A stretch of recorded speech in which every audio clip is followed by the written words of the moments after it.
असे आशीर्वाद लाभल्यानंतर मग संकटाची चिंता कशाला करायची? आज बऱ्याच दिवसानंतर किंवा एक आपला मध्ये संघटनेचा कार्यक्रम झाला होता गेल्या वर्षी, पण पुण्यामध्ये तसं येणं होत नाही. मात्र आज म्हणजे आता कोणत्या शब्दात बोलायचं, मी पुन्हा येईन नाही, पण मी नेहमी येईन पुण्यात.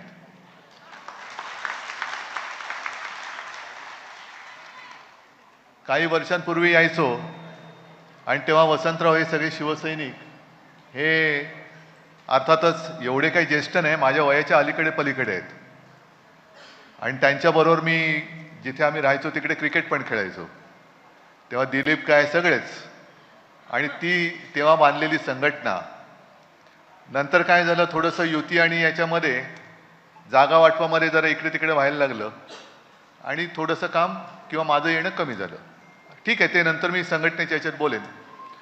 पण आज खरं म्हणजे मला तुमचं कौतुक करायचं आहे, वसंतरावांचं. कारण शिवसेनेत येण्यापूर्वी मी पेपरमध्ये वाचायचो आणि टी व्हीवर बघायचो की हातामध्ये दांडुका घेऊन कुठेतरी फिरतायत. मला कळायचं नाही, अरे बाबा माणूस नेमका असा करतोय काय. आता कळलं त्या दांडुक्याचा उपयोग काय करताय तुम्ही. आणि ही कदाचित लोकशाहीची मी शोकांतिका नाही म्हणत, पण दुर्दैवी अवस्था आहे की कोर्टात जाऊन न्याय मिळत नाही, पण हातात दांडुका मिळाल्यानंतर न्याय मिळतो, हे तुम्ही आज सिद्ध करून दाखवले. आणि त्याला कारण कोण आहे? मी तुमच्या समोर येण्याच्या आधी पत्रकार संघात तिकडे वार्तालाप झाला आणि त्याने मला प्रश्न विचारला की शिवसेनेची आपली केस सुरू आहे, कल्पना असेल तुम्हाला, सर्वोच्च न्यायालयात. आता ह्या 8-10 दिवसात काहीतरी तारीख आहे, तर तुम्हाला काय वाटतं? म्हटलं आता लवकरच 2045-2050 पर्यंत न्याय मिळेल अशी आम्हाला आशा आहे. शेवटी दार ठोकून ठोकून न्याय मिळणार नसेल तर लोकांनी करायचं काय? आणि तुमच्यासारख्या माता भगिनी ज्यांचा कोणी वाली नाहीये, तुम्ही जी काय कर्ज घेतली, आपल्याकडे जो उल्लेख तुम्ही केला की सगळे गडगंज संपत्ती लुटून परदेशात पळून गेले, हे कुठे पळणार? पळून पळून शेतकरी आत्महत्या करतोय, तो कुठे पळणार? कारण आपण सगळेजण जे सर्वसामान्य आहात ते प्रामाणिक आहात. आणि मग एखादी बँक जेव्हा नोटीस लावते तेव्हा शेतकऱ्याच्या घरावर नोटीस लागल्यानंतर तो म्हणतो, अरे अशी बदनामी गावात होण्यापेक्षा जीव दिलेला बरा, नको ते जीवन. म्हणजे तो देश नाही सोडत, तो देह सोडतो. हा फरक आहे. आणि मग कधीतरी सरकारच्या मनात येतं आणि त्यांचं करोडो रुपयांचं कर्ज हे माफ करून टाकलं जातं. मग या माझ्या गोरगरिबांनी काय करायचं? जो तुम्ही उल्लेख केला हे आता सगळं चांगलं झालंय म्हणून चांगलं आहे, पण जेव्हा कर्जामुळे तुमची बँक खाती गोठवली गेली आणि घराघरात जेव्हा वादविवाद, बँकेचं खातं गोठलं असेल किंवा नसेल पण कर्ज फेडता येत नाही म्हणून वादविवाद होत असतील, हे टेन्शन तुम्ही कसं सहन करू शकलात? हे जोपर्यंत ज्यांनी तुम्हाला फसवलं होतं त्या नालायकांना भोगावं लागत नाही तोपर्यंत ती संकट हे दूर नाही होणार. आज मला नक्की समाधान आहे. आणि वसंतराव, तुम्ही जे म्हणता ना, सगळे शिवसैनिक तर सोबत आहेतच. करा ना सुरू, दरबार करा, जनता दरबार सुरू करा. नाहीतर शिवसेनेचं जन्म घेण्याचं कारण काय दुसरं? न्याय हक्कासाठी लढणारी शिवसेना, न्याय हक्क, सत्ता असो किंवा नसो. तुम्ही जर का ठरवलं तर सत्ता परत येईल. आज सत्ता नाहीये पण न्याय मिळवून दिला, त्याच्यासाठी तर शिवसेना आहे. आणि हा जो फरक आहे, सत्ता असणारे कसे आहेत आणि सत्ता नसणारे कसे आहेत, तुमच्या मदतीला धावून कोण आलं? सत्ता नसलेले. आणि लाडक्या बहिणीचे लाभ कोणाला कोणी दिले आहे ना? लाडक्या बहिणीचे म्हणजे मी जरा थांब, लाडक्या बहिणीतनं जी योजना जाहीर केली, मी तर आता म्हटलंय असं की ज्या परिस्थितीत आज महाराष्ट्र आहे, मराठवाड्याचा शेतकरी उद्ध्वस्त झालाय, सगळीकडे वाताहत झालेली आहे. निवडणुकीच्या वेळेला 2-3 महिन्याचे खात्यामध्ये तुमच्या पैसे आले होते की नव्हते? आले होते की नव्हते? असतील तर हो, नसतील तर नाही. त्याच्यानंतर तुम्हाला फोन यायचा, ताई तुम्ही अमुक बोलताय ना, तुमचं या बँकेत खातं आहे ना, मग तुमच्या खात्यात पैसे आले ना. मग ताई काय म्हणायची, अरे बापरे, माझं माझं नाव यायला माहिती आहे, माझा टेलिफोन नंबर माहिती आहे, माझं बँकेचं खातं यायला माहिती आहे. पण लक्षात ठेवा, आमच्या दादानी, आमच्या भाऊनी, आमच्या यांनी तुम्हाला हे सगळं केलेलं आहे. मग ताई घाबरायची. ताईचं म्हणणं काय व्हायचं, अरे बापरे, एवढं जर का माझं लक्ष आहे, मग मत नाही दिलं तर हा काय करेल.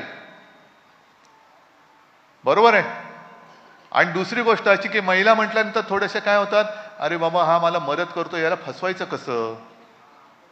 पण तुम्ही त्याला नाही फसवलं, आता तो तुम्हाला फसवतोय ना. मग मी जी मागणी केली की आत्ताच्या परिस्थितीमध्ये जसं निवडणुकीच्या आधी 2-3 महिन्याचे हप्ते, आता हा हप्ता शब्द फार विचित्र आहे. हा हप्ता बँक महिलांच्या खात्यामध्ये जर जमा केला तर पुढच्या 6 महिन्याचे हप्ते आता द्या ना. आता गरज आहे माझ्या ताईंना, लाडक्या बहिणींना गरज आहे महाराष्ट्राच्या. पुढच्या 6 महिन्याचे द्या टाकून. आणि हे होऊ शकतं. आज आपल्याकडे जिल्हा परिषद आणि स्थानिक स्वराज्य संस्थांच्या निवडणुका म्हणून काहीतरी मधाचं बोट नक्की लावतील. मोदीजी येत आहेत आता, काहीतरी नक्की जाहीर करतील. पण ते मधाचं बोट आहे. बिहारच्या निवडणुका आता अजून जाहीर नाही झालेल्या, पण 75 लाख महिलांच्या खात्यात बिहारच्या मोदीजींनी प्रत्येकी 10,000 रुपये टाकलेले आहेत. मग माझ्या महाराष्ट्राच्या बहिणी कमी लाडक्या आहेत का, बिहारच्या बहिणी जास्त लाडक्या आहेत का आता बिहारच्या बहिणींच्या मताची तुम्हाला आवश्यकता आहे म्हणून तुम्ही त्यांच्यावरती जास्त प्रेम करताय का. बहीण बहीण असते. मी तर म्हणतो असं निवडणूक बघून कशाला करताय. संपूर्ण देशातल्या महिलांना दर महिन्याला तुम्ही द्या. संपूर्ण देशातल्या महिलांना जाहीर करा. पण अट एक आहे की तुम्ही देता हे का उपकार नाही करत, हे यांच्या हक्काचे आहेत. महिलांना दर महिन्याला तुम्ही 1,500 रुपये देतायत. 2100 रुपये देणार होते, कधी देणार आहेत. 2100 रुपयाचा पत्ताच नाहीये. पण 1,500 देतानाच वांदे होणार असतील आणि तरी सुद्धा कधीतरी देत असतील तर ह्या माझ्या बहिणी आहेत, तुमच्या पगारी मतदार नव्हेत. त्यांना त्यांचं मत स्वातंत्र्य आहे. त्यांना पाहिजे तिकडे ते मत देऊ शकतात. आणि जसं आज आमच्या तात्यांनी हातामध्ये नुसता एक दंडुका घेतला तुमच्या भरोशाचा, तुमच्या आशीर्वादाचा. हा दंडुका कसला आहे, तुमचे आशीर्वाद. आणि तो घेतल्यानंतर समोरची लोक सरळ आली आणि तुमचं सगळं कर्ज माफ झालं. तुमच्या आयुष्यात थोडा तरी आनंद आम्ही देऊ शकलो, हे आमचं समाधान आहे. हे सत्तेपेक्षा मोठं समाधान आहे. म्हणजे कुठेही गेल्यानंतर आला चायला मुख्यमंत्री असं म्हणण्यापेक्षा अरे वा आपला आला, तात्या आला, हे केवढं मोठं काम आहे, केवढं मोठं काम आहे. आणि म्हणूनच की ही जी एक वृत्ती आहे शिवसेनेची, जे शिवसेना प्रमुखांनी सांगितलंय, 80% समाजसेवा आणि 20% राजकारण. 80% समाजसेवा, ही समाजसेवा आहे. आणि जेव्हा समाज ठरवतो तेव्हा कोणाचाही माज तो उतरवू शकतो, ही ताकद समाजाची असते. आणि ह्या सगळ्या शिवसैनिकांना मी आता वरती जातोच आहे, त्यांच्यासमोर बोलणारच आहे. पण माता भगिनींना सांगतोय, जो आशीर्वाद तुम्ही आता दिला हा मातृशक्तीचा आशीर्वाद आहे. आणि हेच माझं बळ आहे, हीच आमची शक्ती आहे. नुकतंच नवरात्री संपलेली आहे. ती जगदंबा ही तुम्ही नाही तर दुसरी कोण आहात. तुम्हीच तर आहात जगदंबेचे अवतार, जगदंबेचं रूप. त्याच्यामुळे हे आशीर्वाद असेच कायम पाठीशी ठेवा. आणि जिथे जिथे ज्या वेळेला आम्ही मदत करू शकतो ती पूर्ण ताकद आपण सगळ्या शिवसैनिकांनी या सगळ्यांच्या मागे उभी करून ह्यांना कधीही रडू द्यायचं नाही. लाडक्या बहिणी आहेत, कधी रडू द्यायचं नाही. त्यांच्या आयुष्यात नेहमी आनंद फुलवण्याचा प्रयत्न करायचा. आणि तो प्रयत्न करण्यासाठी तुमचे आशीर्वाद आम्हाला असेच देत राहा एवढीच विनंती करतो. जय हिंद, जय महाराष्ट्र.